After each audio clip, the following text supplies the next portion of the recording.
दोस्तों, मैं प्रज्ञा मिश्रा। आपने देखा कि देवरिया में सत्यप्रकाश दुबे और प्रेम यादव के परिवार के बीच बड़ा विवाद हो जाता है, बड़ी लड़ाई हो जाती है और इस लड़ाई में 6 लोगों की हत्या भी हो जाती है। अब प्रेम यादव के घर पर बुलडोजर चलने की तैयारियां की जा रही है, नोटिस चस्पा हो गई है।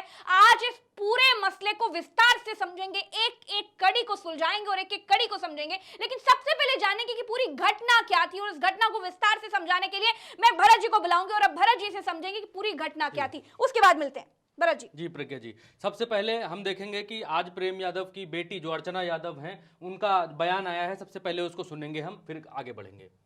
घर गिराने की जो बात हो रही है, वो ये जो घर बना है, मेरे दादाजी फौज में थे, उन्होंने ये घर बनवाया है। और जब ये घर बना उस टाइम ना प्रधानी थी ना जिला पंचायत थी। हम लोग बचपन से ये घर को देख रहे हैं। तो कहा यह जा रहा है दोस्तों कि ये जो घर बनाया है प्रेम यादव ने, दबंगई से बनाया है। ये घर जो बना लिया है, इस घर को अब गिराया जाएगा। क्यों गिराया जाएगा? क्योंकि प्रेम यादव की हत्या हो चुकी है। क्या प्रेम यादव अपराधी थे? क्या प्रेम यादव माफिया थे? क्या प्रेम यादव ने इससे पहले बड़ी बड़ी हत्याएं की थी? क्यों प्रेम यादव का घर गिराया जा रहा है? क्योंकि प्रेम यादव तो खुद मारे जा चुके हैं, उनकी हत्या हो चुकी है। उनकी हत्या दुबे परिवार ने की। तो फिर प्रेम यादव का घर क्यों गिराया जा रहा है? पहली बात। दूसरी बात, यही वो घर है जो आपके सामने इस समय दिखाई दे रहा है और कहा जा रहा है कि ये घर अवैध बना हुआ है। सरकारों को पहले कुछ दिखाई नहीं देता है, लेकिन अब कह रहे हैं ये अवैध बना हुआ है। अर्चना जो उनकी बेटी है वो कह रही है कि ये घर उनके दादा के जमाने से बना हुआ है, आर्मी में थे, उनके दादा ने बनवाया था। और आगे देखिए कि ये वो नोटिस है जो इस समय चस्पा कर दी गई है, जिसमें लिखा हुआ है कि ये फला फला फला फला घर है। इसको जो है, इसको गिराने के, इसको या तो आप सामान अपना हटा लीजिए, या तो आपको इतना इतना समय दिया जाता है, उसमें सामान हटाइए और हम आपका घर गिराएंगे। और कारण बताइए, 7 तारीख यानी आज तक कारण बताइए कि घर क्यों ना गिराया जाए। इस नोटिस में लिखा हुआ है। यह अखबार अमर उजाला है, उसकी कटिंग है। इसमें लिखा हुआ है, देवरिया मर्डर केस, प्रेमचंद और उनके इन 4 साथियों के मकान पर गरजेगा बाबा का बुलडोजर, राह से हटा आखिरी रोड़ा। आखिरी रोड़ा का मतलब यह है कि इन लोगों ने, मतलब सरकार ने, प्रेम यादव और उनके जो परिवार है उन लोगों को नोटिस नहीं दी थी, भूल गए थे नोटिस देना, कि नोटिस देना है बुलडोजर चलाने से पहले। तो नोटिस दी, नोटिस देने के बाद अब कह रहे हैं कि आज जो है बुलडोजर चलेगा इनके घर पर, यह अखबार कह रहा है।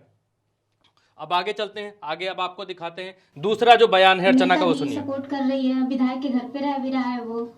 सरकार हमारे साथ भेदभाव कर रही है, उसे नौकरी देने की भी बात कर रही है। जी, सबसे पहले उसका बेटा हमारे पापा को मारा है और वो वहाँ से फरार हो गया, उसे हटा दिया गया है, घटना स्थल से उसको हटा दिया गया है और वही हमारे पापा को मारा है। ये बताइए, हिंदू धर्म में प्रतक में किसके घर कथा पूजा होता है? हाँ, ये अर्चना है, ये कह रही हैं, प्रेम यादव की बेटी है, जो मारे गए प्रेम यादव हैं, जिनको सत्यप्रकाश दुबे के परिवार ने मिलकर मार दिया, हत्या कर दी अपने घर के बाहर, उनकी बेटी हैं। वो ये कह रही हैं कि ये जो उनके बड़े बेटे हैं, जो कि यहाँ पर देवरिया के विधायक के साथ बैठे हुए हैं, यहाँ पर उत्तर प्रदेश के डिप्टी सीएम उनके साथ हैं, यहाँ पर जो है सांसद हैं रवि किशन, उनके वो भी साथ में खड़े हुए हैं, और ब्रजेश पाठक यहाँ गले लगाकर खड़े हुए हैं। अर्चना इनके बारे में कहती हैं कि ये जो इनके बड़े बेटे हैं, इन्होंने मेरे पापा की हत्या की है और हत्या करके ये भाग गए, और उसके बाद कहानी बनाई कि ये कथा कराने चले गए थे। और ये सवाल उठा रही हैं कि पितृपक्ष में किसके यहाँ कथा होती है, किन हिंदुओं के यहाँ कथा होती है, वो भी सुबह सुबह 6 बजे, वो भी जब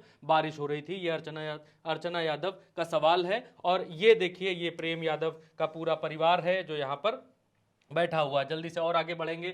यहाँ पर जो ब्रजेश पाठक हैं, उनका ये बयान है, वो पढ़कर जल्दी से सुना देते हैं, फिर प्रज्ञा जी इस चर्चा को और आगे बढ़ाएंगी।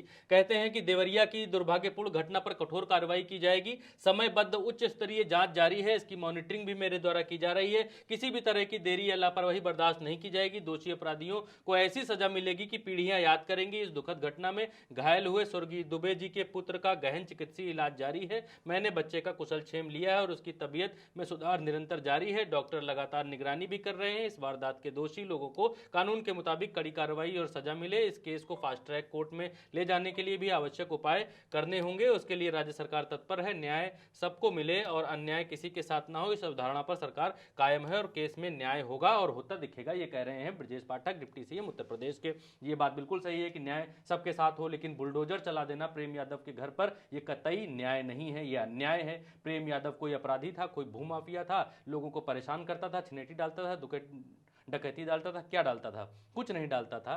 उसकी जमीन थी, वो जमीन का विवाद था और विवाद सुलझाने के लिए घर गया था, मारा गया। उसके बाद प्रेम यादव के लोगों ने जाके उसके परिवार को मार दिया। दुबे के परिवार को मार दिया, सत्यप्रकाश दुबे के परिवार को मार दिया। प्रेम यादव ने ये कहा तो नहीं था कि मैं जब मर जाऊंगा तो परिवार सबको खत्म कर देना, ऐसा तो कुछ था नहीं।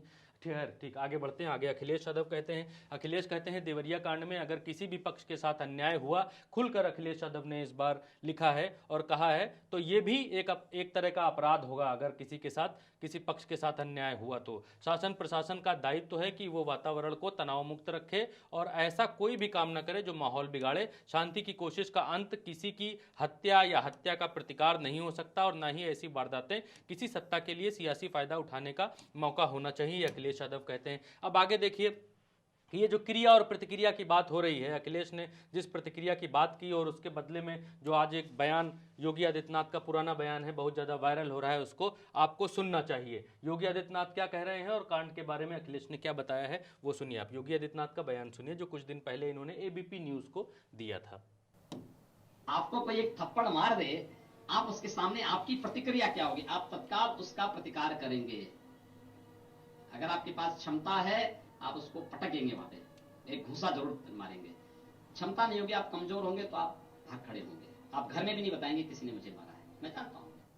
ये योगी आदित्यनाथ का बयान है जो आज सोशल मीडिया पर बहुत ज़्यादा वायरल हो रहा है। जिस क्या कह रहे हैं उसको आपने सुना। अखिलेश यादव क्या बोल रहे हैं इस केस के ऊपर वो भी जल्दी से सुनिए। प्रज्ञा जी इंतजार कर रही हैं इस केस के ऊपर, इस पूरी घटना के ऊपर विस्तार से चर्चा करने के लिए। को मारा गया और अगर हम डीएम का पहला स्टेटमेंट मान लें, डीएम ने जो स्टेटमेंट दिया वहां का घटना होने के बाद जो पहला स्टेटमेंट दिया, उन्होंने कहा कि रिटेलिएट हुआ है, कि एक घटना जब हुई और उसको देख करके परिवार के लोग आए और उसके बाद ये दूसरी घटना हुई।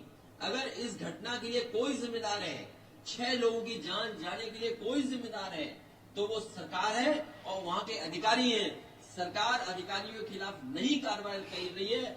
भारतीय जनता पार्टी उस घटना से लाभ उठाना चाहती है। हम तो कहेंगे कि समाजवादी पार्टी का डेलीगेशन जाएगा और दोनों परिवारों से मिलकर के जो सच है वो आपके सामने रखा जाएगा।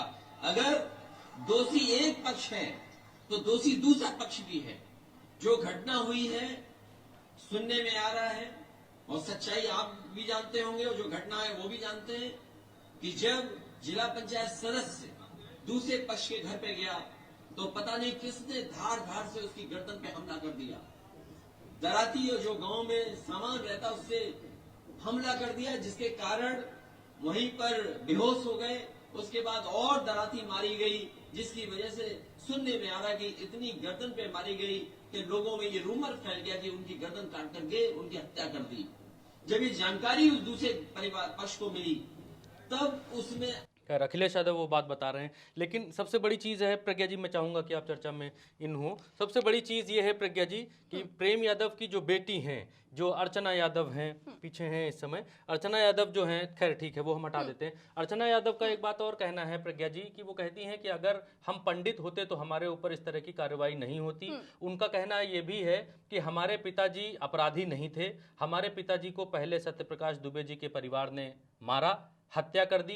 उसके बाद जो है हमारे परिवार के लोगों ने और वो अपने आप को काबू नहीं कर पाए और उसके बाद उनके घर के ऊपर हमला बोल दिया। उनकी पत्नी कहती हैं प्रेम यादव की कि जो भी हुआ वो अच्छा नहीं हुआ। सत्यप्रकाश दुबे के घर पर जो हमला हुआ वो कतई बर्दाश्त नहीं किया जा सकता है, उसकी निंदा करती हैं, ऐसा नहीं होना चाहिए, उसकी माफ़ी इस दुनिया में नहीं है। लेकिन अब जो कार्रवाई हो रही है वो कार्रवाई सरासर गलत है, क्योंकि योगी आदित्यनाथ जी ने एक बात कही थी प्रज्ञा जी, ये कहा था कि गुंडे माफियाओं के घर पर जो है बुलडोजर चलेगा।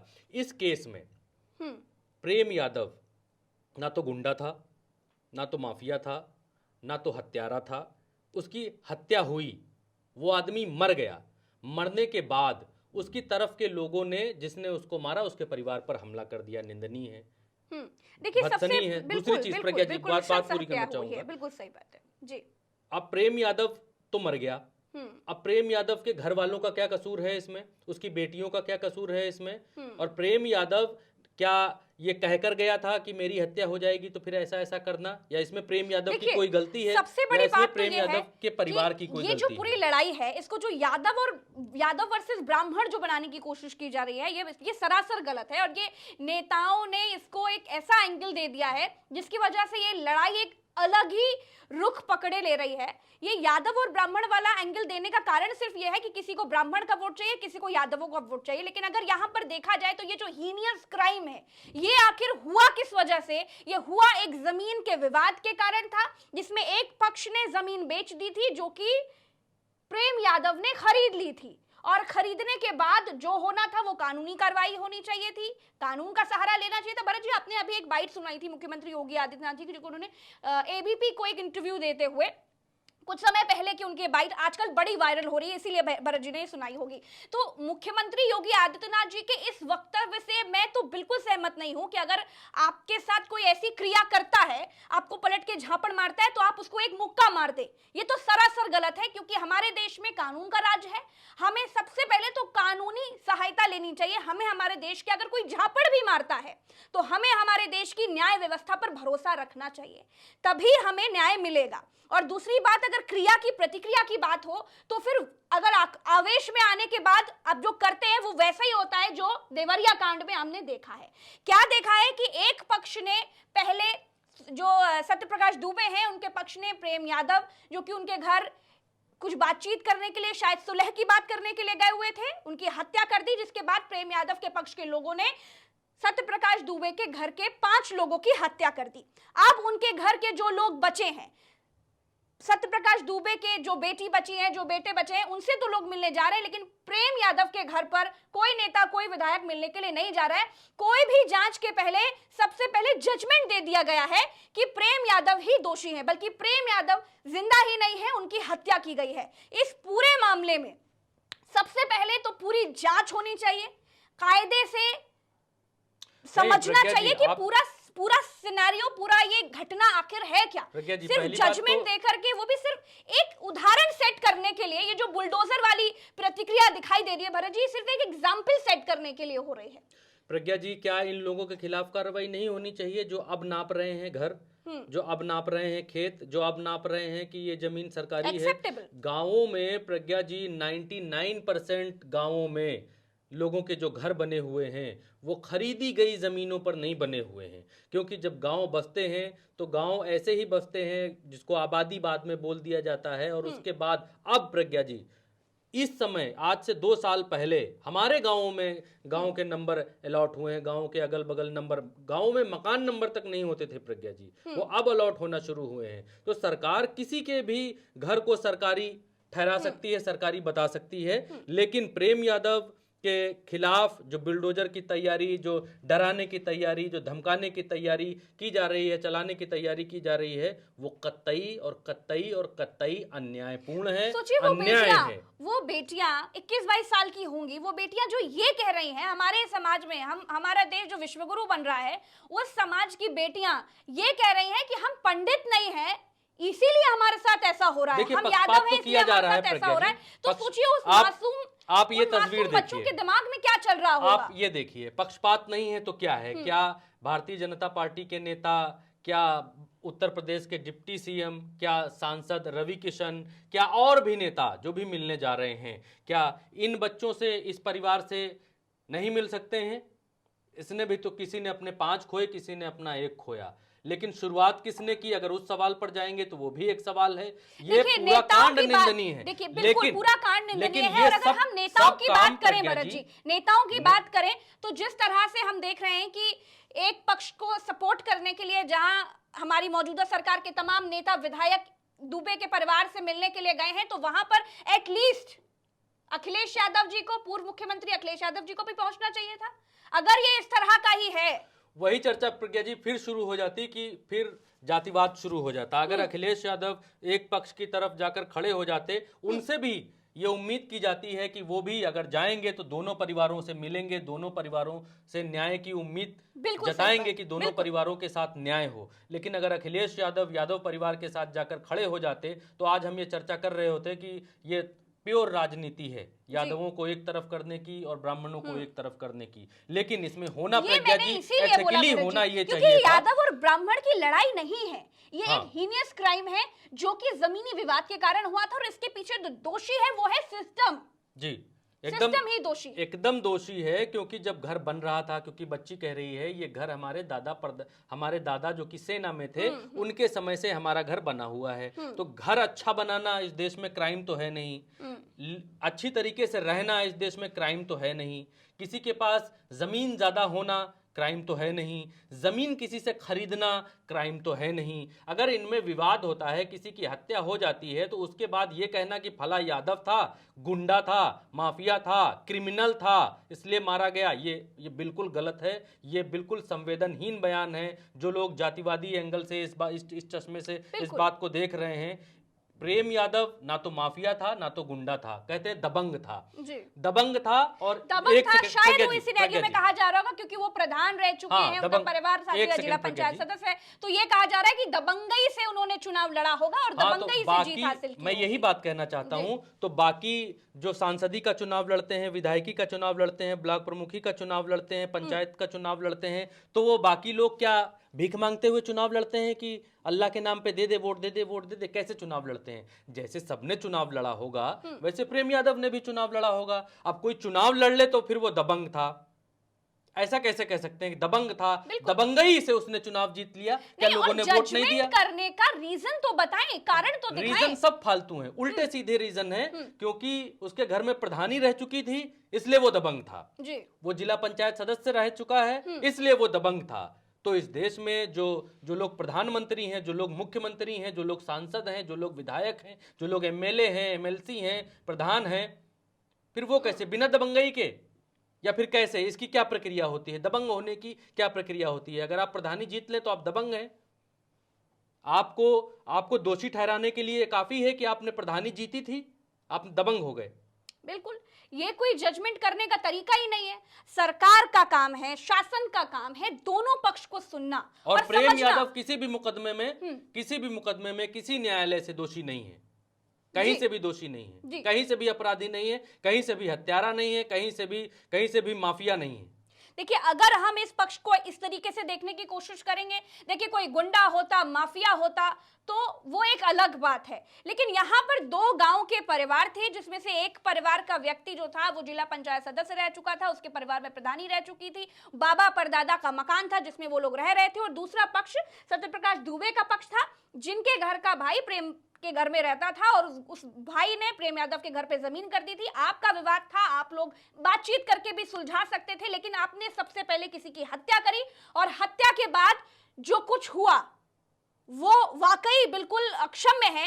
लेकिन जो कुछ हुआ, अगर इसमें हम गलती ढूंढने की कोशिश करेंगे तो दोनों पक्षों की गलती है। दोनों पक्ष गलत हैं। हत्या हत्या है प्रज्ञा, एक हत्या हो, 5 हत्या हो, हत्या है, हत्या है, हत्या है। दोनों पक्षों को सुनना चाहिए। सरकार का काम यह है कि दोनों पक्षों को सुन करके, दोनों पक्षों से बात करके समझना चाहिए, क्योंकि ये कोई माफियाओं के परिवार के लोग नहीं है, ना तो सत्यप्रकाश दुबे के घर के लोग और ना ही प्रेम यादव के घर के लोग। ये आम नागरिक थे, आम नागरिक जिनकी बात सरकार को, मुख्यमंत्री जी को, विधायकों को, और एक बात ये भी कहेंगे प्रज्ञा जी, चाहिए थी जी। जिन लोगों ने नृशंस हत्याएं की हैं सत्यप्रकाश दुबे जी के घर में घुसकर, उन लोगों को फांसी पर चढ़ाया जाना चाहिए। बिल्कुल, और ये तब होगा जब निष्पक्ष जांच होगी। इस तरीके से नहीं चलेगा प्रज्ञा जी कि आप किसी के घर में घुस जाएं, बच्चों को, बूढ़ों को, बुजुर्गों को और किसी को भी ना छोड़ें। बिल्कुल, ये बिल्कुल ये अक्षम्य है, ये अक्षम्य है। इसकी माफी तो ऊपर वाला भी कभी नहीं दे सकता। तो ये अक्षम्य। हालांकि प्रेम यादव की जो पत्नी है, उन्होंने ये बयान में कहा है, उन्होंने ये बात कही है कि जो मेरे पक्ष के लोगों ने किया उनके परिवार, दुबे परिवार के साथ, वो वाकई अक्षम्य है, लेकिन मेरे साथ, मेरे पति के साथ जो किया वो भी उसकी भी कोई माफी नहीं है। तो ये जो पूरी घटना है, मैं ट्विटर पर देख रही थी भरत जी, बहुत लोगों को देख रही थी, बड़ी खुशियां मना रहे थे कि हाँ हाँ बड़ी खुशी की बात है, देखिए अब तो प्रेम यादव के घर पर बुलडोजर चल रहा है। और जितना मैंने न्यूज में लोगों को देखा है, उन्होंने पहले ही जैसे रिया चक्रवर्ती के मामले में जज कर दिया था कि रिया चक्रवर्ती चुड़ैल है, आत्मा है, न जाने भूत है, और उसी ने सुशांत सिंह की हत्या करी है। बिल्कुल इसी तरीके से प्रेम यादव के मामले में भी पूरा जजमेंटल जो एक रूप दिखाई दे रहा है पूरे मीडिया का है, बल्कि यहाँ पर हत्याएं हुई हैं जमीन विवाद को लेकर के, और इस पूरे मामले को देखेंगी, इसको अगर आप देखेंगी या माइन्यूटली आप उन लोगों के नाम पढ़ेंगी जो एक तरफ की बात कर रहे हैं, या जो दूसरी तरफ न्याय की बात, न्याय से बात याद आ गई कि एक प्रेम यादव को न्याय दो करके एक हैशटैग आज चल रहा है सोशल मीडिया के ऊपर, और इसमें प्रेम यादव को न्याय दो और ये बताया जा रहा है कि प्रेम यादव अपराधी नहीं है, उसके परिवार के साथ ऐसा क्यों किया देखिए ये जा रहा तस्वीर है। वो है जो घर के बाहर नोटिस चस्पा कर दी गई है। ये देखिए ये आर्मी, ये देखिए ये है मंडल आर्मी दिल्ली। हाँ। ये लिखते हैं कि जय मंडल मेरे परिवार, जो बहुजन समाज के नेता प्रेम यादव के पक्ष में अभी भी नहीं बोल रहे हैं, उन्हें बता देना चाहता हूं कि आग जब पूरे गांव में लगती है तो इस बात का इंतजार नहीं किया जाता कि जब अपने घर में आग पहुंच जाएगी तब पानी डालेंगे, ये इनका कहना। अब देखिए ऐसे अलग अलग, देखिए जो जिसके आगे जो टाइटल लगा है, जो जाति का टाइटल लगा है, वो व्यक्ति उस तरह की बातें कर रहा है, अपने पक्ष की बातें कर रहा है। अभी हमने इससे पहले एक ट्वीट देखा था, किसी नेता का ट्वीट था जो इस बात पर बहुत खुश थी कि जो हो रहा है ये बहुत अच्छा हो रहा है, जल्दी से जल्दी बुलडोजर चले और घर को गिरा दिया जाए। बहुत सारी ऐसी बातें चल रही हैं क्योंकि एक पक्ष जो ओबीसी पक्ष है, एक पक्ष जो कि श्रद्धांजलि दी जा रही है। देखिए बहुत सारी चीजें चल रही हैं। देखिए यहाँ पर कोई ओबीसी पक्ष नहीं कोई प्रज्ञा जी, ब्राह्मण ना पक्ष, ना ये वाला एंगल लेकर के आना ही नहीं चाहिए, नहीं आना ये चाहिए। एंगल बेहद लेकिन गलत है। ये कहने में कोई बुराई नहीं है और ये कहने में जरा भी अफसोस नहीं है, क्योंकि हम लोग जो देख रहे हैं वो द्विपक्षीय देख रहे हैं। एक पक्ष जो है एक जाति के साथ खड़ा हुआ है और दूसरा पक्ष दूसरी जाति के साथ खड़ा हुआ है। और सरकार में भी ऐसा है, सरकार के वो मंत्री, वो विधायक, वो सांसद जो अपर कास्ट हैं, वो सत्य प्रकाश दुबे के परिवार की तरफ खड़े हुए हैं। अगर आपको तो फिर अगर आप ऐसी बात कर रहे हैं तो सरकार में तो निरहुआ भी है, दिनेश लाल यादव नहीं, तो क्या ये प्रज्ञा जी, सरकार में तो मंत्री है भूपेंद्र यादव। प्रज्ञा जी हाँ, अगर ये जाति की बात हुई, देखिए और क्या ये सरकार के लोग पक्ष में क्या खड़े ये हुए, तस्वीरें झूठ बोलती हैं? झूठ तो नहीं बोलती हैं ना। अगर ये तस्वीरें इस पक्ष के साथ में हैं, माना कि पूरा परिवार खत्म हो गया है, निंदनीय है, भत्सनीय है, ऐसा नहीं होना चाहिए, लेकिन ये जो नेता कर रहे हैं, ये नेता सिर्फ एक पक्ष की तरफ खड़े हुए हैं और ये जो दूसरा पक्ष है ये कह रहा है, चीख रहा है कि हमसे भी तो मिल लो, हमने तो नहीं किया है ये क्राइम, हमारे घर से भी तो गया है एक आदमी, शुरुआत तो उस तरफ से ही हुई, हमने तो नहीं कहा था कि उनके घर पर जाकर ऐसा कर दीजिए, लेकिन जिन लोगों ने किया उनको आप सजा दीजिए, लेकिन हमसे फिर ऐसा व्यवहार क्यों? हम भी उत्तर प्रदेश के ही नागरिक हैं, हम भी की अगर देवरिया के बात नागरिक करें, हैं। हालांकि मैं बार बार ये बोल रही हूँ, सरकार को दोनों पक्ष के साथ खड़ा होना चाहिए और दोनों पक्षों की बात सुननी चाहिए। अगर आप इस तरीके से एक पक्षीय कार्रवाई करेंगे तो फिर आग बढ़ती जाएगी और ये आग बहुत बढ़ जाएगी। अगर प्रज्ञा जी ये मानिए कि अगर घर गिराया जाता है प्रेम यादव का, तो फिर प्रेम यादव के घर में रह रहा परिवार, उनकी पत्नी, उनकी 3 बेटियां, बिल्कुल, एक उनके बेटा, मासूम दिल में वो क्या करेंगे? क्या कहाँ प्रभाव जाएंगे? पड़ेगा? उन बेटियों की तो कोई गलती नहीं थी। वो बेटियां जो इस वक्त उस घर में हैं, जिन्होंने अपने बाप को खो दिया, एकमात्र कमाने वाला व्यक्ति, एकमात्र घर को संभालने वाला व्यक्ति, तो अगर अब घर उनके- प्रज्ञा अब जी उनकी वही बात है बेटियों ना, का क्या अगर होगा, उनकी पत्नी का क्या होगा? अगर घर इसी गिरता जगह है पर सरकार, वो अभी जी। की बात छोड़िए, ये बच्चे जब बड़े होंगे, मान लीजिए पढ़ेंगे लिखेंगे बड़े होंगे, तो जिंदगी भर ये बात नहीं भूलेंगे कि पहले हमारे पापा की हत्या हुई, फिर हमारी तरफ से उनके पापा, मदर और उनके भाइयों को मार दिया गया, जो बहुत निंदनीय है, और उसके बाद सरकार ने हमारा घर तोड़ डाला।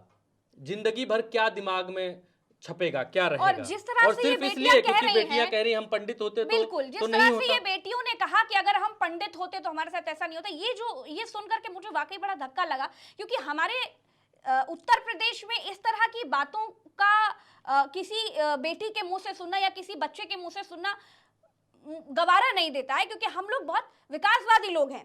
हमारे उत्तर प्रदेश के लिए कहा जाता है कि हमारा उत्तर प्रदेश तो बहुत स्मार्ट है, हम लोग बड़े विकासवादी लोग हैं। तो फिर इस तरह की सोच आखिर लोगों के मन में कैसे जा रही है? इसीलिए जा रही है क्योंकि जब जब पावर सिर्फ एक के साथ खड़ी हो गई, तो फिर दूसरा पक्ष अपने आप को अकेला मानने लगा।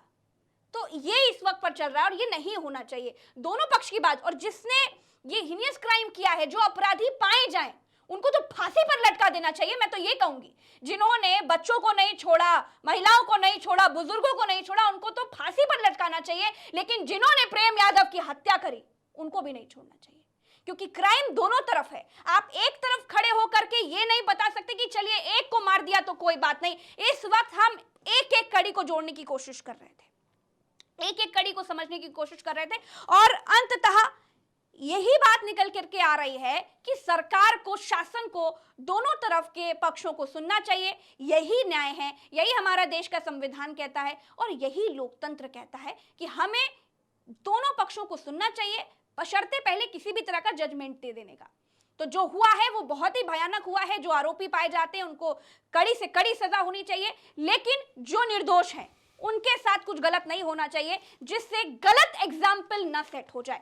तो मेरे साथ भरत जी थे, कड़ी से कड़ी जोड़ करके हर विषय को समझने की कोशिश कर रहे थे और आपको बताने की कोशिश कर रहे थे। फिलहाल के लिए इतना ही। नमस्कार।